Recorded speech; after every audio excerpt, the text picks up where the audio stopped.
안녕하십니까. 한국MPL협회장 영주입니다.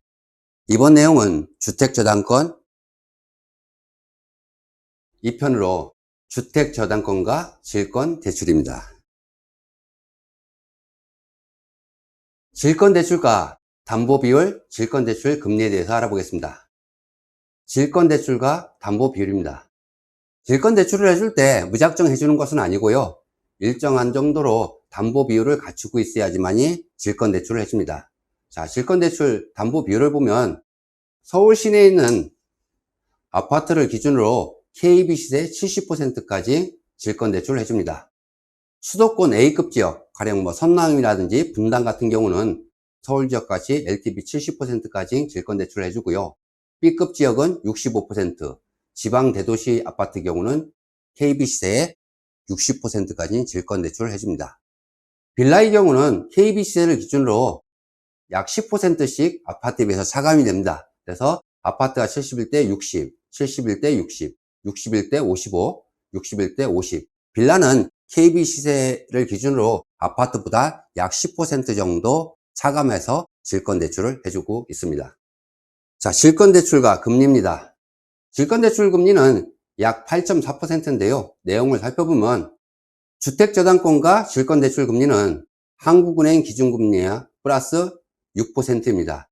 이 주택저당권과 관련된 질권대출은 한국은행 기준금리하고 연동해서 보통 움직입니다. 따라서 한국은행 기준금리에 약 6%를 더한 금액이 질권대출 금리라고 생각하시면 됩니다. 요새는 한국은행 기준금리가 약 3.5%이기 때문에 좀 높지만은 보통 한국은행 기준금리는 지난 10년간 평균이 약 1.5%였습니다. 따라서 이거를 반영해서 질권대출 금리가 형성된다는 것을 생각하시면 됩니다. 금융시장의 상황에 따라서 1년 단위로 질권대출 금리는 변동을 합니다. 일반적으로 질권대출 금융시장의 금리는 8 내지 9% 사이에서 형성됩니다. 질권대출의 평균금리는 연 8.4%라고 생각하시면 될 것 같습니다. 만약에 가족법인을 만들어서 이 주택저당채권에 투자를 할 경우 1억 원을 질권대출에 투자하는 경우 매월 70만원씩 이자 소득을 올릴 수가 있습니다. 만약에 아버지로부터 1인 최대인 21억 원을 부상대여 받았고 그 21억 원을 질권대출 상품에 투자하는 경우 월 1,500만원씩 소득을 올릴 수가 있습니다. 자, 그러면 이 질권대출을 받을 수 있는 대부회사의 조건에 대해서 살펴보겠습니다. 모든 대부회사가 질권대출을 받을 수 있는 것은 아닙니다. 여기 있는 조건은 한국MPL협회에서 질권대출 시 질권대출 조건입니다. 질권대출을 받을 수 있는 대부회사의 조건입니다. 주택담보대출 대출채권 잔액이 100억 원 이상인 회사여야 됩니다. 이 100억 원이 기준이 된 이유는 이 100억 정도 이상이 주택담보대출 상품을 취급해야지만이 대출 및 채권관리 시스템을 어느 정도 갖추고 있는 회사라고 생각이 되기 때문에 주택담보대출 채권 잔액이 100억 원 이상을 유지하고 있는 회사만이 질권대출을 받을 수 있습니다. 여기에 한 가지 조건이 더 추가됩니다. 이 법인이 자본 총계가 20억 이상이어야 됩니다. 어느 정도 자본을 갖고 있는 회사야지만이 무리한 대출이라든지 고금리 대출을 하지 않고 안전한 대출 상품 위주로 취급하는 대부회사만을 상대로 질권대출을 해주겠다는 얘기입니다. 자, 국내 대부회사 현황을 보면 한국대부금융협회에 등록된 대부회사는 금감원 등록 대부업법인이 988개, 지방자치대 등록 대부업법인이 6,824개 회사가 있습니다. 총 7,812개 대부회사가 있습니다. 2022년 11월 말 기준입니다.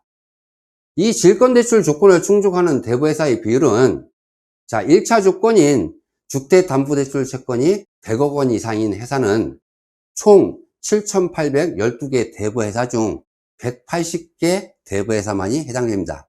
따라서 전체 대부회사 중 약 2.3% 정도만이 해당됩니다.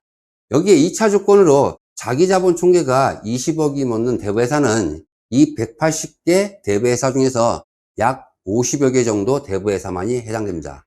따라서 전체를 기준으로 보면 약 0.6% 정도만이 해당이 됩니다. 따라서 이 질권대출을 받을 수 있는 대부회사는 전체 대부회사 중 약 0.6%인 50개 대부회사만이 해당된다고 생각하시면 되겠습니다.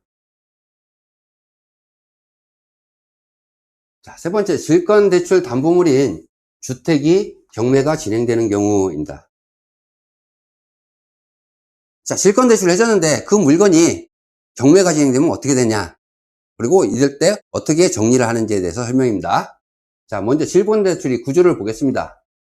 주택을 소유한 개인이 있습니다. 이 개인이 대부회사한테 가서 주택담보대출을 받습니다. 근저당권을 설정해주고, 그리고 또 개인은 대출을 받으니까 이자를 지급하겠죠.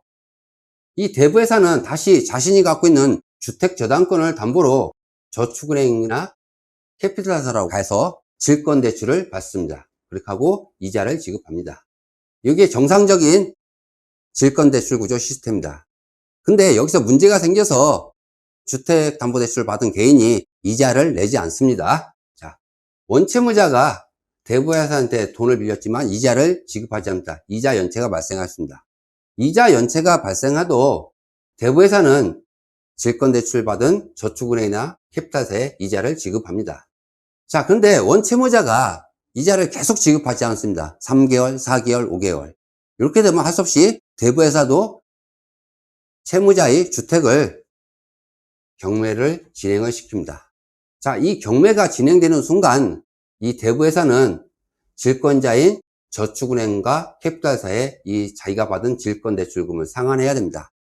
질권대출을 해준 사람들이 경매가 진행 경우 자기도 경매 배당을 신청하고 낙찰되면 돈을 받아오는 게 아니라 경매가 진행되는 순간 채무자인 대부회사에서 질권을 모두 상환합니다.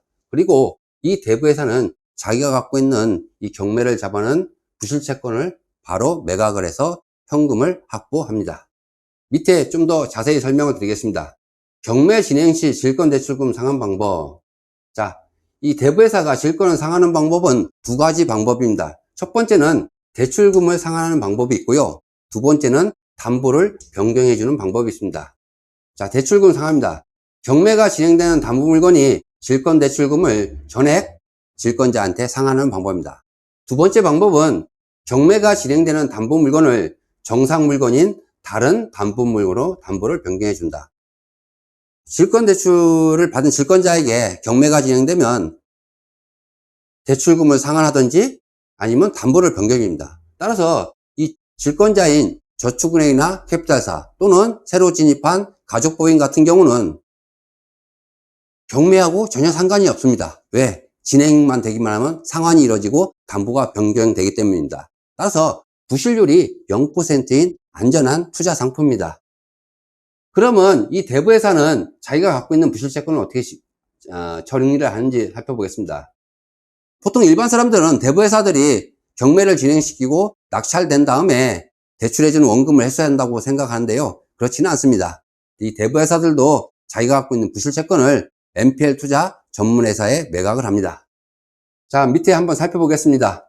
대부회사는 자기가 갖고 있는 부실채권을 NPL 투자회사에 채권을 매각한다고 되어 있습니다. 대부회사는 부실채권이 발생 시 NPL 투자회사에 부실채권을 매각하여 대출금을 회수하기 때문에 손실 위험도 없습니다. 따라서 질권자도 손실 위험이 없지만 대부회사들도 자신이 연체채권이 발생하면 이거를 전문적으로 사가는 NPL 투자회사에게 채권을 매각하기 때문에 원금 손실 위험이 없습니다. 질권대출이 부실률이 0%인 이유입니다. 따라서 대부회사는 처음서부터 주택담보대출 시 NPL 회사가 부실채권의 매입 조건을 검토해서 그 조건에 맞게 주택담보대출을 해줍니다. 그렇게 하고 부실이 발생하면 NPL 투자회사에 채권을 매각합니다. 저희가 말한 이 조경표대로 주택담보대출이 나간 경우 NPL 투자회사들이 부실채권이 나오면 서로 사가려고 합니다. 따라서 이 채권은 부실률이 0%인 안전한 투자 상품입니다. 지금까지 주택저당채권 2편, 주택저당권과 질권대출에 대해서 설명드렸습니다. 감사합니다.